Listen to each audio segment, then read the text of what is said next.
Alright, everyone, settle in. Make sure you're comfortable because this is a long one. My name is Alex, I'm 32 years old, and my older brother sabotaged my engagement to the woman I loved because of a fantasy girl he met once at a college party. So I found that fantasy girl and made him watch her fall in love with me instead. Before I tell you how I burned his entire world to the ground at my own father's birthday party, do me a favor and drop where you're watching from in the comments below. It's always cool to see how far these stories travel, and I'm going to need all the support I can get through this telling. Okay, so, to understand why I had to go nuclear, you have to understand the moment the match was lit. It was a Tuesday. It was raining. The kind of miserable, cold October rain that gets into your bones and makes the world look gray and tired. I was already sick with the flu, the kind that makes your head feel like it's packed with wet cotton and every joint in your body scream in protest. That's when my phone buzzed on the nightstand, a faint vibration against the wood. It was a text from my friend, Chloe. Just saw Olivia's car over at the Sinclair. 3 little words, a simple observation, but they hit me harder than a physical blow. The Sinclair, my brother Marcus's apartment building, a high-rise of glass and steel where he lived his tormented artist life, funded by my parents. My heart didn't drop. It just stopped. For 2 years, I had built a fortress around my relationship with Olivia. A carefully constructed world of excuses, white lies, and strategic avoidance. A fortress designed to keep one person out, my brother Marcus. And in a single text message, I knew that fortress hadn't just been breached. It had been betrayed from the inside. I don't remember driving there. My mind was a blur of fever and a cold, creeping dread that was more chilling than the rain soaking through my hoodie. I remember the slick feel of the steering wheel, the blurry red and white lights of traffic. I had a spare key to his place. An emergency key. I guess this qualified. I let myself in without knocking. The air in the apartment was stale and thick with the cloying scent of incense. It was dark, except for the flickering blue light of the TV, casting long, dancing shadows on the walls. And there they were, on the couch, Marcus with his shirt half unbuttoned, and Olivia, her head resting on his chest, her shoes kicked off on the floor. His hand was tangled in her hair, the same way my hand had been just a few days before when we were talking about wedding invitations. The air left my lungs in a silent gasp. The world went silent, except for the sound of some terrible late-night talk show host laughing on the TV. A canned, hollow sound that seemed to mock the wreckage of my life. Marcus saw me first. And this is the part you need to understand, the part that fueled everything that came next. He didn't look guilty. He didn't look scared. He immediately started to perform. His eyes, his weapons of choice, welled up with fake tears. His voice cracked as he launched into his usual pathetic routine. Alex, I'm so sorry. She reminds me so much of Emma. Emma, the ghost. The one-act play he'd been performing for a decade.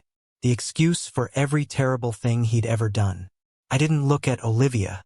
Couldn't. My gaze was locked on my brother. And in that moment, as he started to cry his crocodile tears, something inside me didn't break. It didn't shatter. Crystallized. It hardened into something cold, sharp, and unbreakable. I didn't yell. I didn't scream. I just looked at him, and for the first time in my life, I think he saw the real me. Not the quiet, responsible younger brother who cleaned up his messes. He saw a stranger. I felt the corners of my mouth pull into a small, cold smile. A smile that didn't reach my eyes. A smile that promised a reckoning. Then I turned around, walked out, and quietly closed the door behind me, leaving him in the middle of his pathetic performance. The war had just begun, and I was going to be the one to finish it. To really get why that moment was the point of no return, you have to understand that my entire life has been lived in Marcus's shadow. And it wasn't a normal shadow cast by a sibling. It was a toxic, all-consuming darkness where he was the sun, a chaotic, burning star, and I was just a minor planet caught in his orbit, expected to revolve around his drama, absorb his radiation, and never ever complain. Let me take you back. 2 years before I ever met Olivia, I was sitting across from her at a little Italian place in Cleveland's Little Italy. It was our third date. The air was filled with the warm, comforting smell of garlic and fresh bread, red checkered tablecloths, candles dripping wax down the sides of Chianti bottles. The whole classic scene.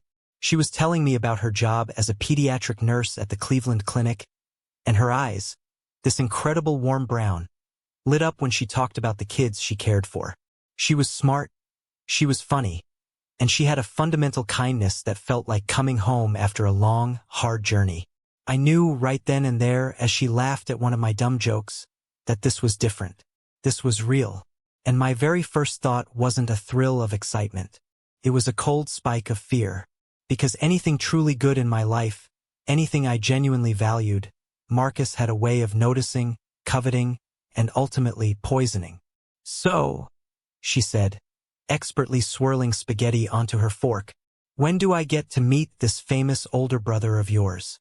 You talk about him, well, you don't really talk about him much at all, actually." She gave me a playful, curious look. I forced a laugh, a sound that felt hollow in my own ears. "He's a lot. An artist. Very passionate, very intense." It was the same vague, non-committal description I gave everyone.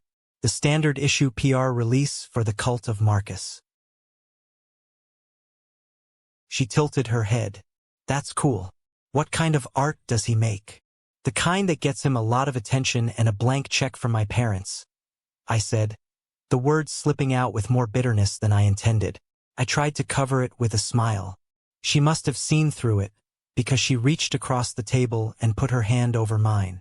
Her touch was warm and steady. "Hey, it's okay. We all have complicated families. Mine thinks my obsession with true crime podcasts is weird, so, no judgment." Her understanding was a balm on a wound I didn't even realize was so raw.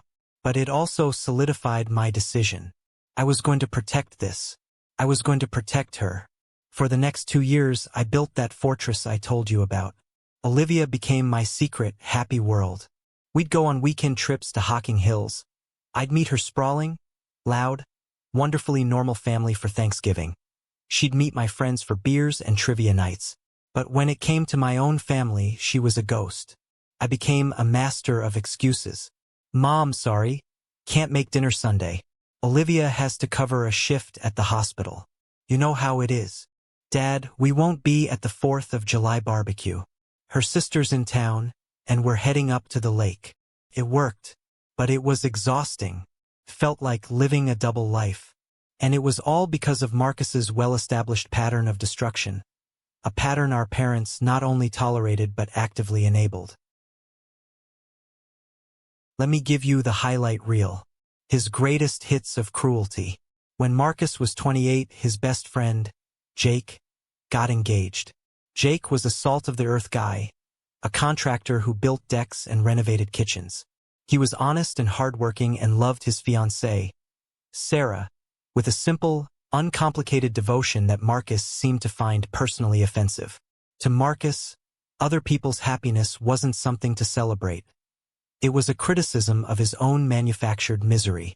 I remember getting a frantic call from Jake at 2 in the morning. He was sobbing, a ragged, ugly sound I'd never heard from a grown man before. He slept with her, Alex. He slept with Sarah. In our bed.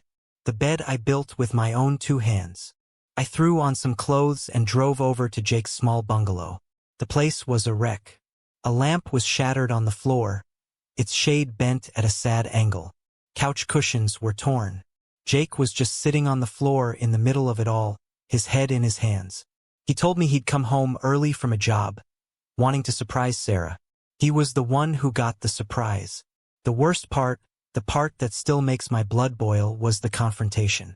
Jake, a man twice Marcus's size, had him cornered in the living room. And what did my brother do? Did he apologize? Did he show a shred of remorse? No.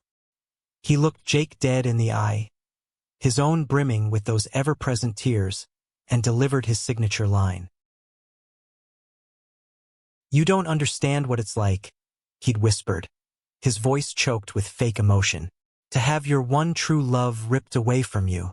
To see you so happy, so complete, It just broke something inside me. His one true love. Emma. The girl from a frat party nearly a decade earlier. A girl he hooked up with once. A girl who never called him back because, as I would later learn, he was a self-absorbed creep. That was the grand, tragic love story he used as a get-out-of-jail-free card for every monstrous, selfish thing he did. And my parents? They bought it. Hook, line, and sinker. When Jake, understandably, told Marcus he never wanted to see him again, my parents' reaction wasn't to hold Marcus accountable. It was to comfort him. He's just so sensitive. My mother would say to me on the phone, her voice hushed with concern as if Marcus were the victim. His heart was broken so badly by that Emma girl. He just doesn't know how to cope with other people's joy. That was the pattern. A year later, it was our cousin Amanda's engagement party. Marcus got blackout drunk on craft IPAs. I saw it happen from across the crowded backyard. He cornered Amanda's fiancée, a sweet girl named Chloe who worked as a first-grade teacher, in the hallway by the bathrooms. The fallout should have been catastrophic. Public shaming. A family intervention. Instead, Marcus ran to our parents, sobbing about how the party and the happy couple had triggered his trauma. Their response? They paid for a week-long healing retreat for him at a 5-star luxury spa in Sedona, Arizona, as if his sociopathy could be cured with hot stone massages and kale smoothies. It was during that time I had a rare, honest conversation with my dad. We were in his workshop in the garage, the air thick with the satisfying smell of sawdust and motor oil. He was a quiet man, a brilliant electrical engineer who preferred the clean logic of circuits and schematics to the messy, unpredictable chaos of his own family. "Dad, you can't keep doing this," I said, my voice tight with a frustration that felt ancient. "You can't keep bailing him out. He's hurting people. Real people." My dad didn't look at me. He just kept sanding a piece of maple wood, his movements slow and deliberate, his knuckles white. After a long silence, he finally spoke, his voice low and rough. "Your brother, he's fragile, Alex. In a way you've never been. He's got that artistic soul, all raw nerves. He reminds me so much of your uncle, my mother's brother, David. The one we never talked about. The one who had taken his own life when I was just a kid. I only had vague memories of a sad man with paint under his fingernails." Dad put down the sandpaper. He had that same intensity, that same inability to handle the world. Your mother and I, we failed him. We didn't see the signs. We can't fail Marcus like that. We can't let that tragedy happen again. And there it was. The key to the whole rotten system. They weren't just enabling a spoiled brat. They were terrified. They were parenting out of a deep, 30-year-old grief, and Marcus, whether consciously or not, had learned to play that fear like a violin. He wasn't just the golden child. He was the fragile, priceless egg they had to protect at all costs, even if it meant letting him burn down everything and everyone around him. And I was the one expected to provide the fire extinguisher, to sweep up the ashes, to apologize on his behalf. Living with that knowledge was suffocating. So when Olivia came into my life, a beacon of warmth and normalcy, I decided I wouldn't let her anywhere near that fire. I thought I was protecting her. But over those 2 years, I missed the subtle signs. I was so focused on the threat from the outside, I didn't see the danger on the inside. Olivia was fascinated by my family's dynamics, especially the money. My father had sold his engineering firm for a small fortune, and while I chose a stable career as a project manager for a construction company, Marcus lived off a generous trust fund allowance, funding his art, which mostly consisted of brooding in expensive coffee shops and starting ambitious projects he never finished. "It's amazing how your parents support him," Olivia said once, as we were looking at houses online, a fantasy we both enjoyed. "He's really the heir apparent, isn't he? The one they've pinned all their hopes and dreams on." The phrase heir apparent stuck with me. It was such a strange, formal choice of words. At the time, I brushed it off as a simple observation. I didn't realize it was a calculation. I didn't see that she wasn't just my loving girlfriend. She was also an ambitious woman doing reconnaissance. She was weighing her options, analyzing the power structure, and I was too blinded by love to see it. I thought my fortress was keeping her safe. I never, ever imagined that she was secretly studying its walls, looking for a way to get inside and pledge her allegiance to the king of the castle. I was so focused on protecting her from my family's toxicity, I never realized she might be drawn to it, like a moth to a very, very destructive flame. The beginning of the end started with the clinking of champagne glasses. It was my mother's 60th birthday dinner, a command performance I couldn't dodge. We were at a stuffy, overpriced steakhouse downtown called the Gilded Steer, the kind of place with dark wood paneling, white tablecloths so stiff they could stand on their own, and waiters who judged you based on how you pronounced sommelier. After 2 years of carefully managing my secret world with Olivia, I had finally done it. I'd taken her to a quiet spot overlooking Lake Erie at sunset, gotten down on one knee, and asked her to be my wife. She'd said yes, her eyes sparkling with tears. We were planning a small, quiet wedding, just us and a few friends on a beach in the Outer Banks. I was happy, genuinely, deeply happy, for the first time in what felt like forever. And in a moment of profound weakness, fueled by 2 glasses of that overpriced champagne, I decided to share that happiness. I thought just this once maybe they could be happy for me. It was a stupid, naive, and ultimately catastrophic thought. I stood up, my palms sweating, and tapped my glass with a fork. The chatter at the table died down. I have an announcement to make, I said, my voice a little shaky. Olivia and I are engaged. My mother gasped, her hand flying to her chest in a theatrical gesture of surprise that she'd probably practiced. My father grunted his approval, a small, rare smile touching his lips. My Aunt Carol's eyes widened, already calculating the social currency of this new gossip. But I wasn't looking at them. I was looking at Marcus, and his eyes, they lit up. It wasn't happiness. It wasn't brotherly affection. It was the look a wolf gets when it spots a lone, fat sheep that has wandered away from the flock. It was a predatory gleam that said, game on. In that single, chilling moment, the fortress I had spent 2 years building crumbled into dust. I hadn't just made an announcement. I had just handed my brother the key to the city, a map to my heart, and an engraved invitation to destroy it. A week later, Olivia showed me the message. Marcus had found her on Instagram. It wasn't hard. Her profile was public, filled with pictures of her friends, her dog, and us. His profile picture was a moody, black and white photo of him staring soulfully into the distance, probably contemplating the great tragedy of his own existence while sitting in a $6 a cup coffee shop. The message was a masterclass in his specific brand of insidious manipulation. It read, "Hey, I know we haven't officially met, but I feel like I know you. Alex doesn't talk about his feelings much, he keeps everything bottled up, but I can see the way he looks at you. It reminds me of, well, it's a long story. Hope to meet you properly soon. Look at the craftsmanship."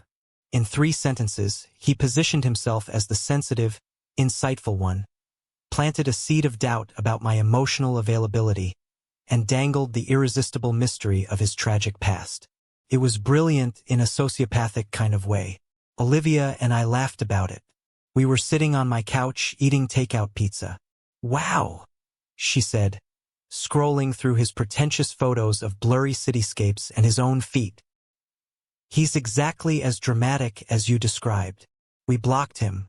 I felt a surge of relief, a foolish sense of victory. We were a team. We were united against his nonsense. I thought that was the end of it. But Marcus is patient. He's a hunter. He knows how to wait for an opening, a moment of weakness. And his opening came 3 weeks before our wedding date, in the form of the worst case of the flu I've ever had. I was completely out of commission, bedridden, feverish, alternating between sweating and shivering, living on a diet of Gatorade, chicken soup, and daytime television. Olivia was a saint, or so I thought. She checked in on me constantly, brought me medicine, fluffed my pillows. Her cool hand on my feverish forehead was a comfort I clung to. On the third day of my sickness, the day I felt like a walking corpse, I got the text from Chloe. Just saw Olivia's car over at the Sinclair. The Sinclair, Marcus's place. For a second, my fever-addled brain tried to make excuses. It short-circuited, trying to find a logical explanation. Maybe she was dropping something off for him from my parents. Maybe she was finally confronting him, telling him to leave us alone once and for all. But I knew, deep down, in that cold, sick pit of my stomach where truth lives, I knew. I dragged myself out of bed. Every muscle screamed in protest. My head was pounding, but a different kind of energy was coursing through me now. A toxic cocktail of adrenaline and dread. I pulled on a pair of jeans and a hoodie, my hands shaking, and drove through the miserable rain. I used my emergency key. The apartment was quiet. I followed the faint blue glow of the TV down the hall, my heart hammering against my ribs. And then I saw them. He was on the couch, leaning back, a smug, satisfied look on his face. She was sitting on the floor in front of him, leaning against his legs as he stroked her hair. He was telling some story, gesticulating with his hands. She was looking up at him, her expression one of utter captivation. It was an image of casual, effortless intimacy that felt like a physical blow, knocking all the air from my lungs. They didn't see me. I backed away, silent as a ghost, and closed the door without a sound. Later that night, she came to my apartment with soup, her face a perfect mask of loving concern. "How are you feeling, baby?" she asked, putting her cool hand on my forehead. The same hand that had been in his apartment hours earlier. I couldn't do it. I couldn't confront her. Not yet. The truth felt like a wild, savage animal, and I didn't know how to handle it without getting mauled. So I played along. I let her take care of me. I ate her soup. And all the while, I was replaying that scene in my head. The image burned onto the back of my eyelids. The full confrontation didn't happen until I was better. A few days later. The fever had broken, leaving behind a cold, hard clarity. I drove to her apartment. I didn't have a plan. I just knew I couldn't live with the quiet poison of the lie anymore. When I got there, I heard voices from inside, her musical laughter, and his voice, Marcus, a low, confident murmur. This time I didn't hesitate. I didn't knock. I used my key to her place and walked in. They were in the kitchen, leaning against the counter, drinking wine from a single bottle. The scene was so disgustingly domestic it made me sick to my stomach. They both froze when they saw me, their smiles vanishing. "Alex," Olivia breathed, her face going ghost white. Marcus, of course, recovered first. He put on his sad clown face and stepped forward, his hands raised in a gesture of peace. "Alex, man, don't get the wrong idea. We were just talking. Olivia was just telling me how stressed she is about the wedding, and I was trying to help." "Talking," I said, my voice dangerously quiet. "Is that what you were doing at your place on Tuesday?" The mask on Olivia's face finally cracked. The color drained away, leaving her looking small and guilty and ugly. And this is when Marcus escalated from a garden-variety manipulator to a true villain. This wasn't just a seduction. It was a recruitment. He had seen her ambition, the thing I had been blind to, and he had weaponized it against me. He put his arm around her, pulling her close in a gesture of ownership. "Look, Alex, I get that you're upset, but you need to be realistic. You can give her a nice, quiet life in the suburbs. Picket fence. A mortgage. A minivan. That's you. You're safe. You're reliable. But I'm the future of this family. I'm the one who understands art and culture and the things that really matter in life. I can give her the world.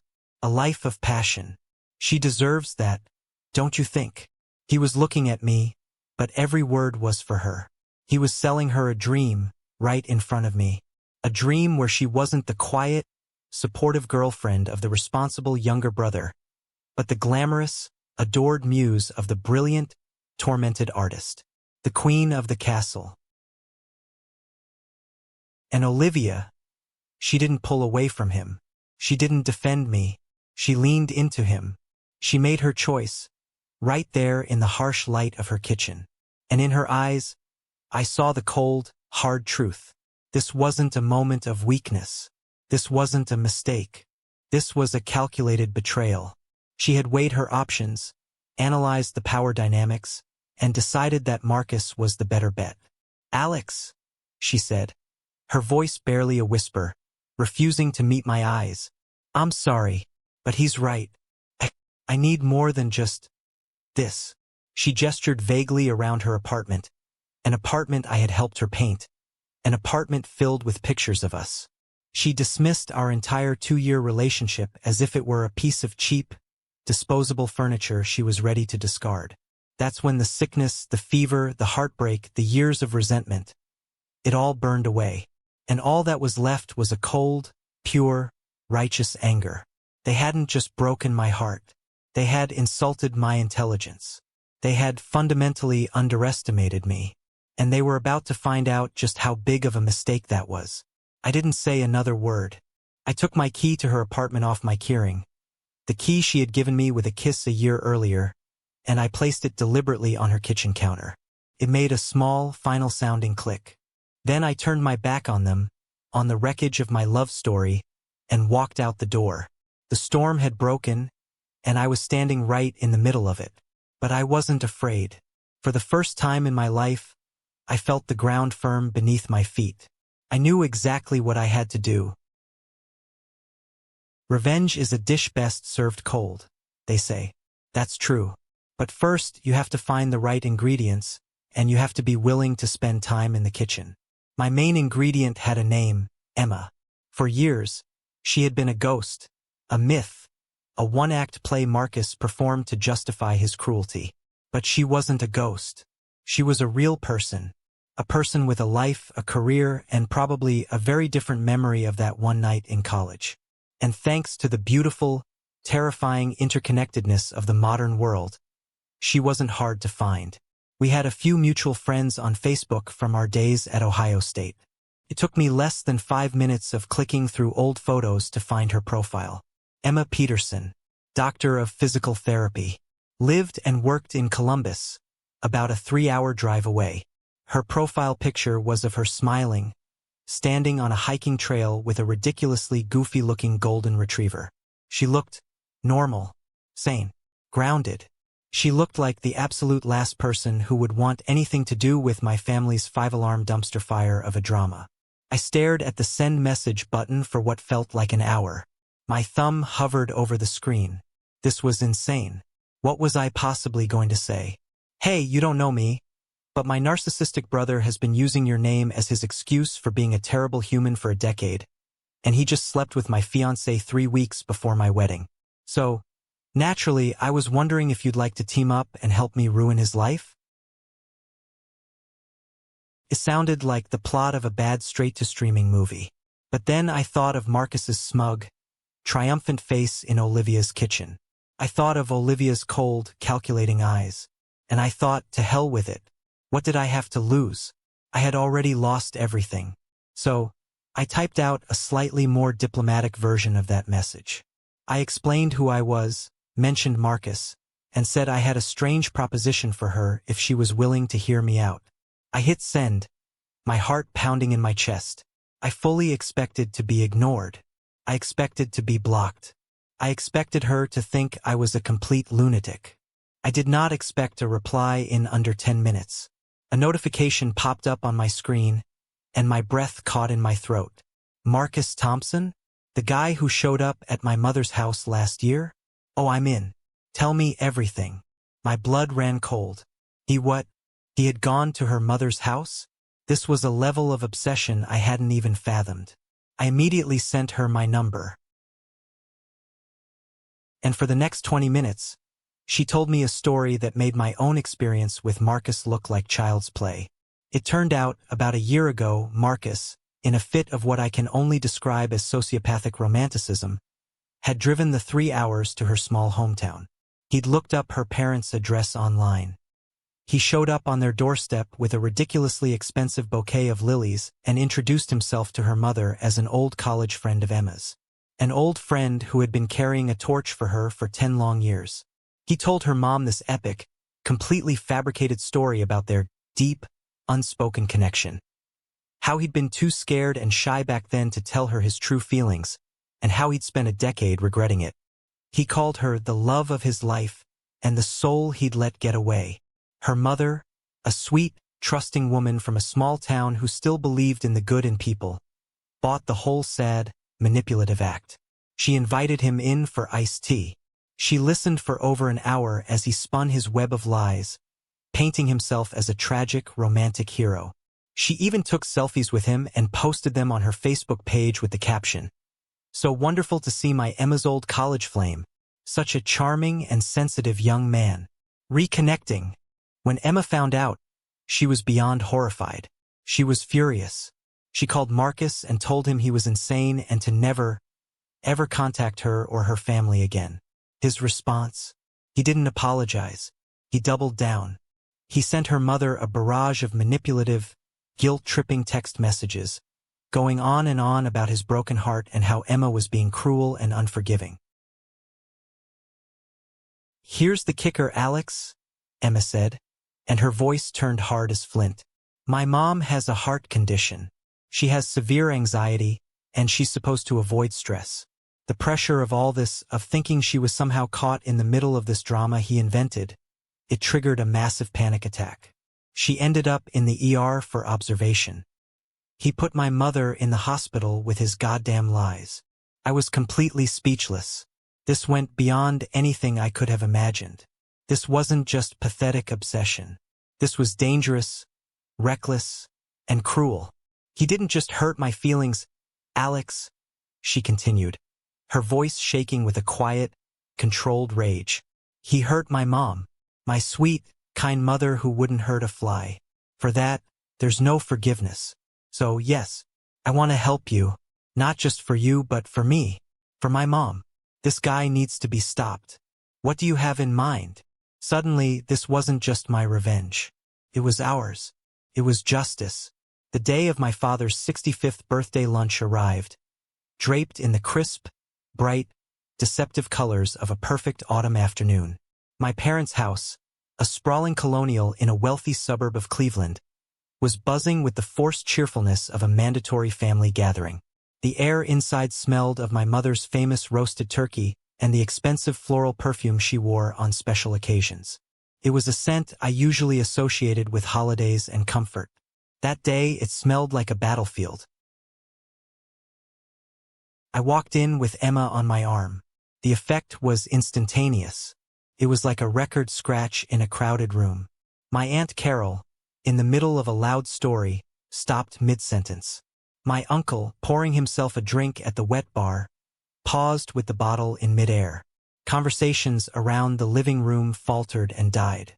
And my mother, who was arranging a platter of hors d'oeuvres, froze completely, a single stuffed mushroom hovering in her hand like a tiny, beige UFO. I smiled, a wide, genuine smile that I knew was driving daggers of pure confusion and rage into my brother's heart. "Everyone," I announced, my voice carrying easily through the sudden, thick quiet, "I'd like you to meet Emma." The name hung in the air like a live grenade with the pin pulled. I took a quick survey of the room. I saw my father's confused look, a furrow in his brow. I saw my Aunt Carol's eyes widen with a gossip-hungry delight that was almost terrifying in its intensity. And then I saw Marcus. Oh, Marcus. His face, usually so adept at projecting whatever emotion he needed, went through a rapid, fascinating series of uncontrolled transformations. First, there was pale, slack-jawed shock. Then, a flush of crimson rage that started at his collar and climbed furiously up his neck. Finally, as he realized everyone was watching him, he pasted on a shaky, unconvincing smile. It was like watching a computer glitch in real time. "Emma?" he croaked, stepping forward as if wading through thick mud. What a coincidence. Emma was brilliant. She was a rock. She didn't flinch, didn't even blink. She just gave him a cool, polite smile that didn't come anywhere near her eyes. "Hi, Marcus. It's been a while." With that one simple, Devastatingly calm sentence. She seized control of the entire narrative. She wasn't a myth. She wasn't a ghost. She was real, she was here, and she clearly wasn't happy to see him.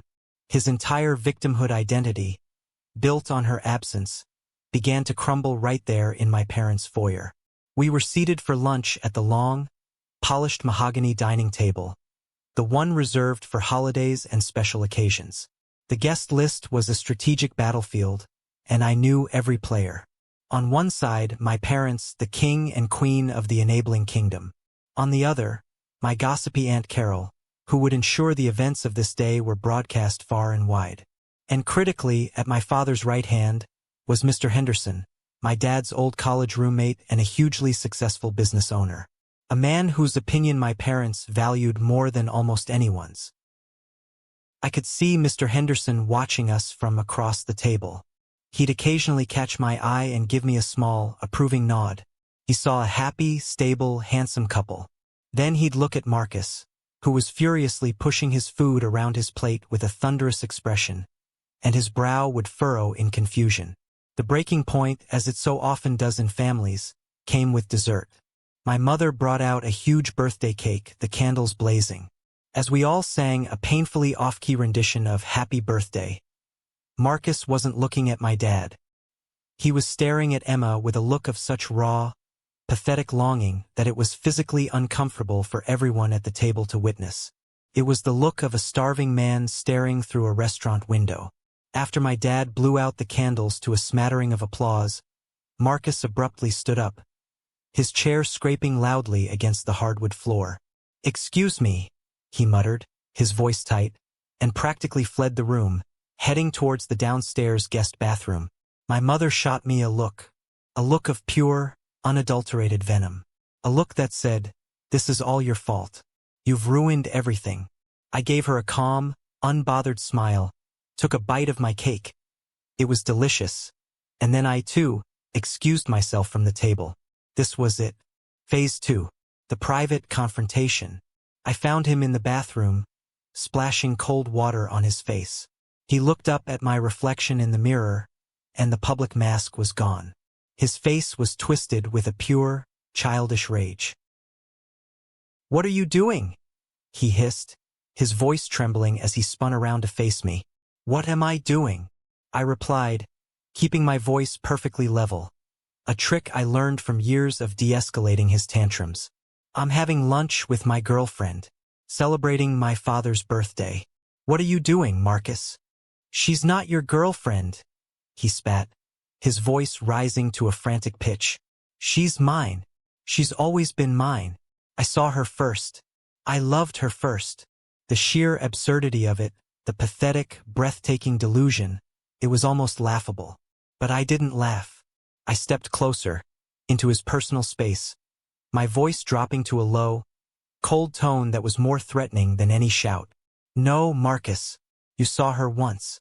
You hooked up, and she never called you again because you were an arrogant prick. You didn't love her. You invented her. You built a whole tragic fantasy around her so you'd have a permanent excuse to be a cruel, selfish parasite your whole life. You used her name to wreck relationships, to hurt people, to manipulate mom and dad into thinking you were some fragile, wounded soul." I poked a single, hard finger into his chest. "You used her name to try and steal my fiancée. You didn't love her.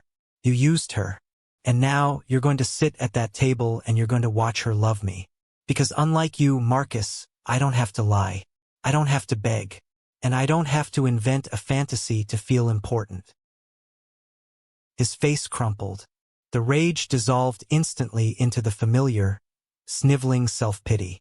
The tears, his oldest and most reliable weapon, started to well in his eyes. "You don't understand," he whimpered. "Oh, I understand perfectly," I said, turning to leave. "But you know what? You're right. This is a private matter. And I think it's time we stopped keeping it private." I walked back to the dining room. He followed a few paces behind, looking like a chastised child trailing after a teacher. The table was quiet and tense. My mother was glaring at me, her arms crossed tightly over her chest. My father just looked deeply uncomfortable, staring at his slice of cake as if it held the answers to the universe. "I hope you're happy, Alex," my mother said, her voice dripping with ice. "You've completely ruined your father's birthday party." "I haven't ruined anything," I said calmly, returning to my seat. Then I looked at my brother, whose eyes were darting around the room, looking for an escape. "But Marcus and I were just having an interesting conversation, and I think it's one we should all have together." I could see the raw panic flood Marcus's eyes. "Mom, Dad," I began, my voice steady and clear, commanding the attention of the entire table. "For years, for my entire adult life, you have excused every single terrible thing this man has done because of his broken heart over Emma. You want to talk about his sensitive heart? Fine. Let's talk about what his sensitive heart did to Emma's mother." And right there, in front of my father, my mother, my gossiping aunt, and the highly respected and now utterly fascinated Mr. Henderson, I pulled out my phone. "This is a recording," I said, and I pressed play.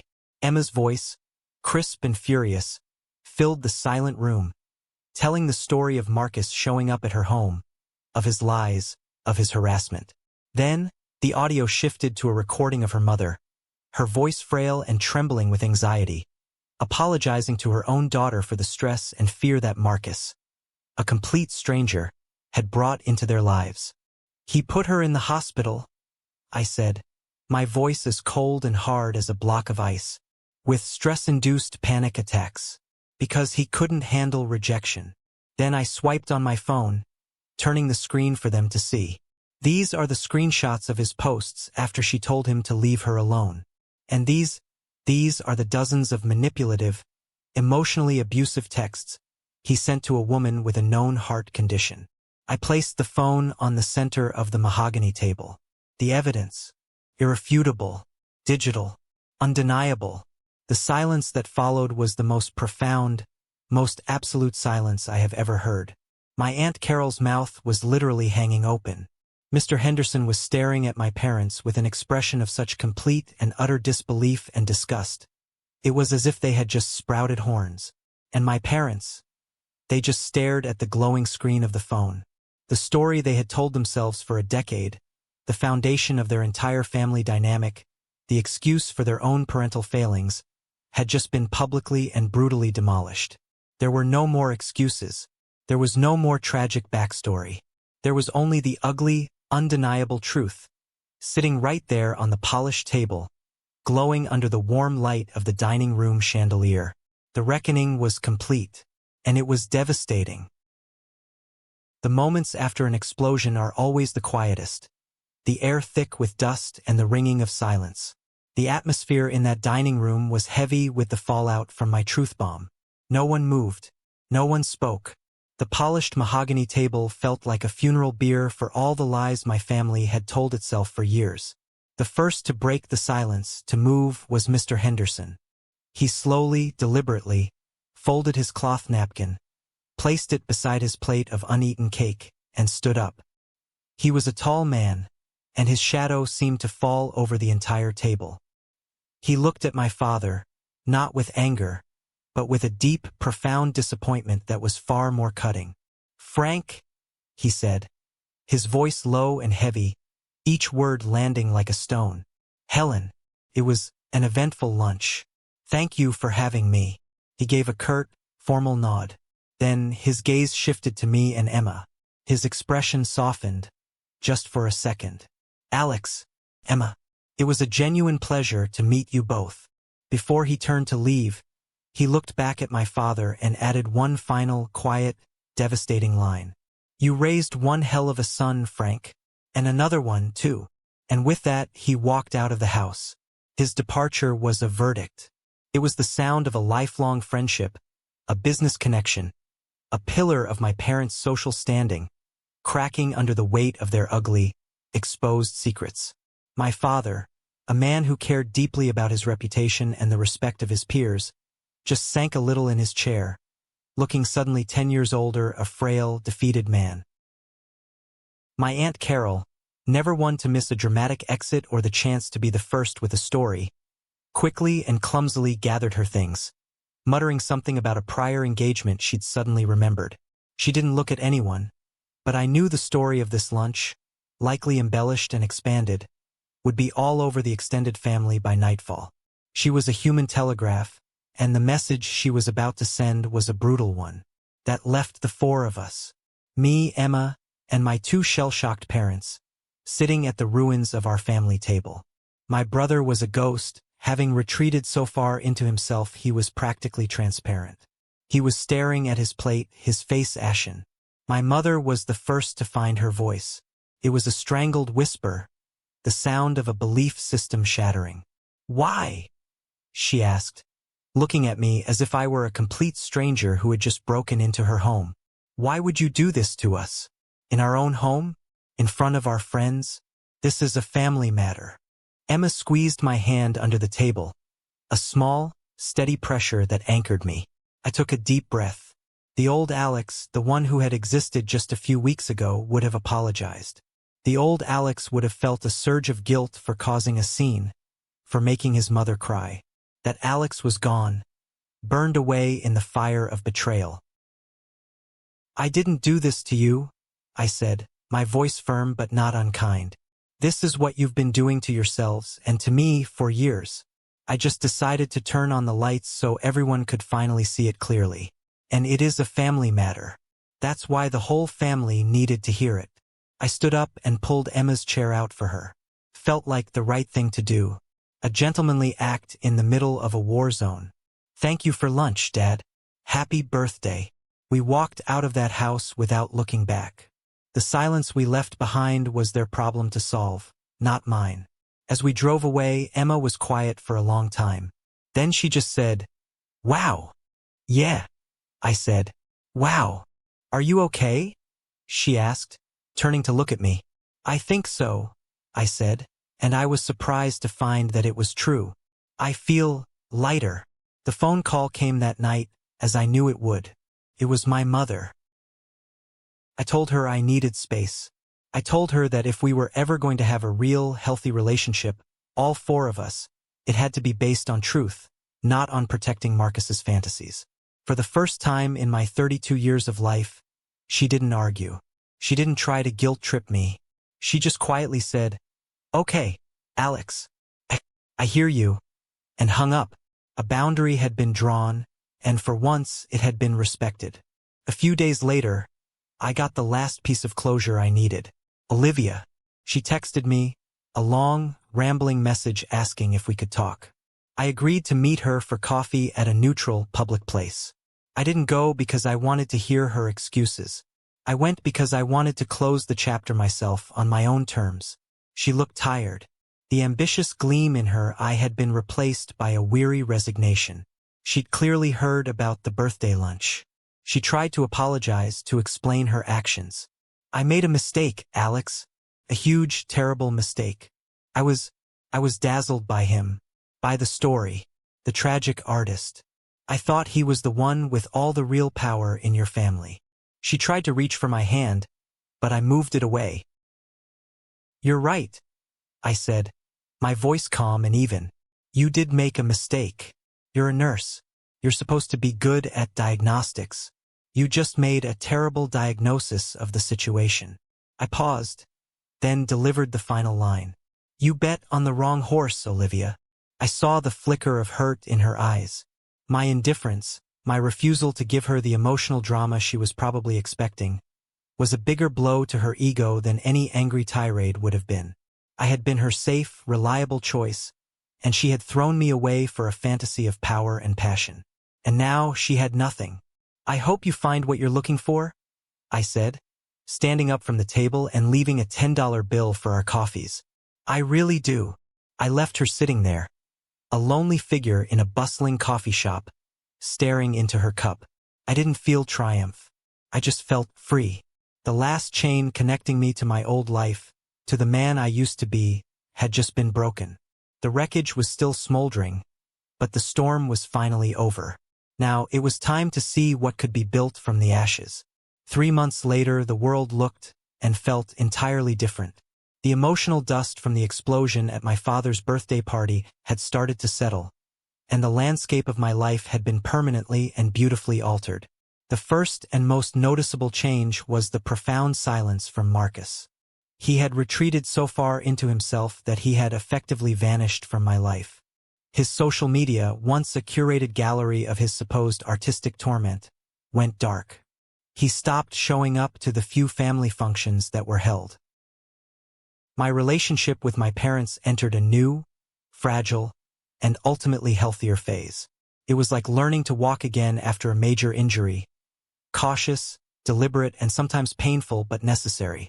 The old dynamics were gone, replaced by a vacuum that we had to fill with something new, something honest. Our conversations were about the weather, about my work, about the Cleveland Browns. They were surface level, but they were real. They started asking about my life, my opinions. For the first time, they were talking to me, not at me or through me. There was no mention of Marcus. His name was a ghost in the room, but a ghost we were all agreeing to ignore for now. It was an unspoken truce. They knew the price of admission back into my life was acknowledging reality, and they were slowly, tentatively paying the toll. But the biggest change, the one that colored everything else with light and warmth, was my relationship with Emma. What had started as a strategic alliance forged in the fires of righteous revenge had, much to my surprise and quiet delight, blossomed into something real and easy and strong. Once the shared mission was over, we were left with just us, and it turned out I liked us very much. We discovered we had a common language that went beyond our shared adversary. I found myself driving the 3 hours to Columbus most weekends. The drive no longer felt long. It felt like a journey home. We'd go hiking in the rolling hills of southern Ohio with her golden retriever, Buster, who immediately adopted me as his secondary source of ear scratches. We'd cook dinner together in her small, bright kitchen. Our conversation easy and natural, filled with laughter. We talked about everything. Our jobs, our childhoods, our stupidest fears, our biggest dreams. We talked about everything except my family. There was no need. She understood. One Saturday, I went with her to visit her mother. She was a small, kind woman with Emma's bright eyes and a smile that made you feel instantly welcome. She was doing much better. Her anxiety was under control, and she was back to her gardening and her book club.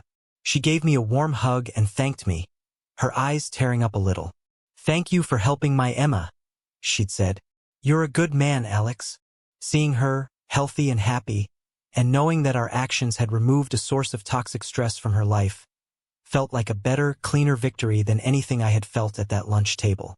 It wasn't about revenge. It was about restoration. Still, the ghost of my old life, and the man I had to become to escape it, lingered. The revenge had been necessary, but it had come at a cost to my own sense of self. "You know," I confessed, swirling the amber liquid in my glass. "For a minute there at that lunch, when I had them all cornered, when I played that recording, I enjoyed it, the power, seeing their faces, and that scared the hell out of me." Chloe looked at me, her expression serious and thoughtful. She took a sip of her own beer before speaking. "Of course it did, Alex. That's what makes you a good person. That means you're not him. He lives for that feeling of power over others. You were just borrowing it for a day to make a point. The difference is you know how to give it back. He doesn't." She was right. The experience had shown me a side of myself I didn't know existed. A capacity for cold, calculated anger, a willingness to be ruthless when necessary. "I'm not," I said, taking her hand. Her hands were strong and capable from her work as a therapist. "The show is over. This is real life now. And in my real life, I'm asking the woman I'm falling in love with to go to a wedding with me." It was the first time I'd said the words out loud. I hadn't planned to. They just came out easy and true. Her face broke into a smile that felt like the sun coming out from behind a week of clouds. "In that case," she said, "I'd love to." At the wedding, the change in the family dynamic was palpable. My aunts and uncles, who used to treat me with a sort of benign neglect, now approached me with a newfound respect. They spoke to me like an adult and equal. The story of the birthday lunch had clearly made the rounds. and in the quiet court of family opinion, the verdict was in my favor. They saw strength where they used to see passivity. During the reception, as the dance floor filled up, my father came over to our table. He looked awkward and out of place, clutching a glass of champagne like a life raft. "Alex," he said, clearing his throat. "Emma, you look very happy." "We are, Dad," I said, my voice steady. He nodded, looking down at his glass, then back up at me. It wasn't a long, dramatic speech. It was quiet and clumsy and painful. But coming from my stoic, emotionally reserved father, it was everything. It was an acknowledgement. It was an apology. It was a beginning. I just nodded and said, "Thank you, Dad. That means a lot." Later that night, as Emma and I were dancing, the lights were low and a slow, cheesy 80s ballad was playing. I held her close, breathing in the scent of her hair. I felt a sense of profound peace, a quiet contentment that I hadn't felt in my entire adult life. The shadow I had lived under for so long was gone. The constant, grinding noise of my family's dysfunction had faded. All I could hear was the music and the sound of Emma's breathing, steady and calm against my chest. I wasn't the scapegoat brother anymore. I wasn't the vengeful hero of some dramatic viral story. I was just Alex. And for the first time in my memory, that felt like more than enough.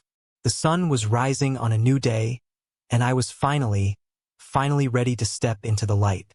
It's funny how life works. A year ago, my world was a battlefield.